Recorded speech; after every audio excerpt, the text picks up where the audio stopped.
Yes, it was important that they felt like they were both in the real and unreal world at the same time. Well, this is a very unique project. I've been in visual effects for a long time, and to have a project like this where you're throwing so many different disciplines into one project makes it that much more fun and unique. We have some of our characters that are full live-action characters. We have some characters that are regular keyframe animations, so just traditional CG characters, the March Hare, the Dormouse, the Cheshire Cat, and then there are some hybrid characters. This way of making the film makes it complicated because you now have to blend elements of live action, CG, and motion capture. You have, interaction between someone who's actually on set in makeup, interacting with something that's not there, or interacting with someone that's in a motion capture suit. Well, if it's not my favorite trio of lunatics.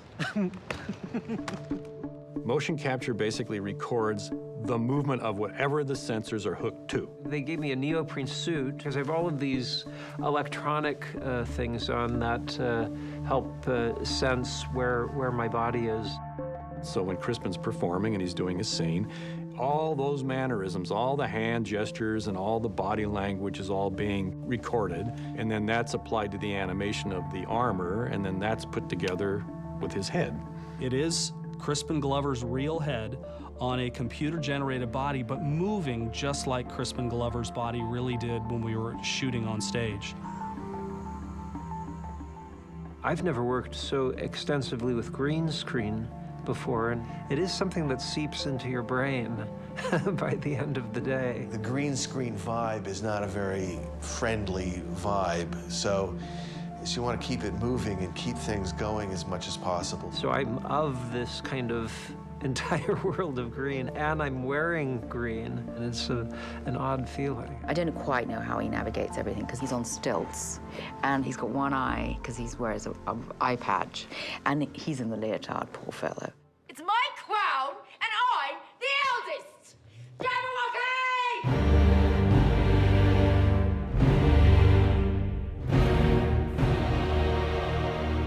A similar thing with the Red Queen, where, she's an all live-action character, but we're doing some things. We're taking her head and increasing it by 50 to 75% of its normal size. I think probably my head's been growing for some time. There's probably a tumor in there, and it's been pressing on the bit that controls the emotions. It wasn't just as much as enlarging her head, but her neck goes along for that ride as well. So you can imagine if you turn a person profile and you enlarge their head and their neck would no longer fit on their shoulders. So what we had to do is some pretty intricate tapering of the neck and the jawline to kind of get it to fit back into this design collar. The subtleties of blending her head into her normal-sized body has been difficult, but it looks really interesting. So you kind of say, all right, what's great about that is it takes you to a mid-ground point, which is a real person, but manipulated and slightly mutated, so not quite real. And it's like this missing link between the CG world and Alice, who's always normal looking, even if she's 20 feet tall.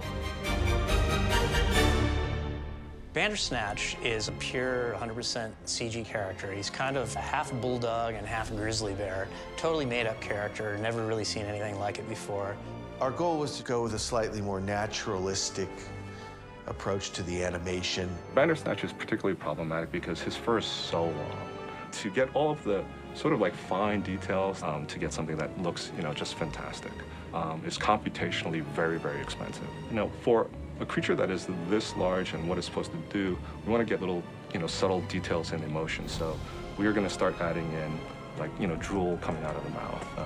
To make it feel like he's really kind of wincing at that moment. Well, you just got to feel like it's really squishing into the eye socket, and it kind of hurts a little bit when he shoves it in there. Each of those things kind of helps just get a sense of realism into the image.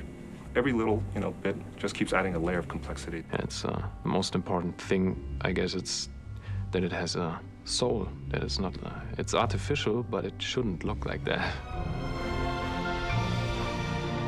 Who is this Absalom? He's wise. He's absolute. He's Absalom. And then there's two fun characters, which are Tweedledee and Tweedledum. The Tweedles were always my favorites in the books. I always adored them. I thought there's no human that can be that sort of funny or cute or sweet or bizarre. And Tim found him, Matt Lucas. Hello there, friend. How you doing? All right. I've put on a little bit of weight recently. Can you tell? No. Yeah. The way we have to photograph them is Matt Lucas plays both characters. He has another person, his double, that's working with him, who's also in this kind of teardrop-shaped green suit. And they play off each other, so they can interact, they can have dialogue back and forth. But what we do is, as soon as we've shot Matt as D and Ethan as Dumb, we then have to switch the roles, and Matt has to play the opposite character. We do a few takes as one Tweedle, and then we swap. And so you have to remember your timing and things like that. So it does require a great degree of concentration. And so then what we end up doing is we take the two performances of Matt Lucas, and we end up splitting those two performances together to create one master plate, and that's used as our reference for our animation. And eventually what we will end up doing is take that performance of Matt Lucas's face, and we're calling it face pasting. We'll take that performance and actually stick it onto the CG character, so you'll have this CG computer-generated character with Matt Lucas's actual face integrated into it.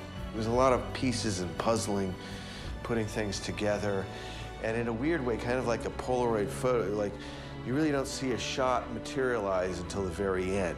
It's a nice blend of the worlds, I think, to help you just kind of believe everything you're seeing.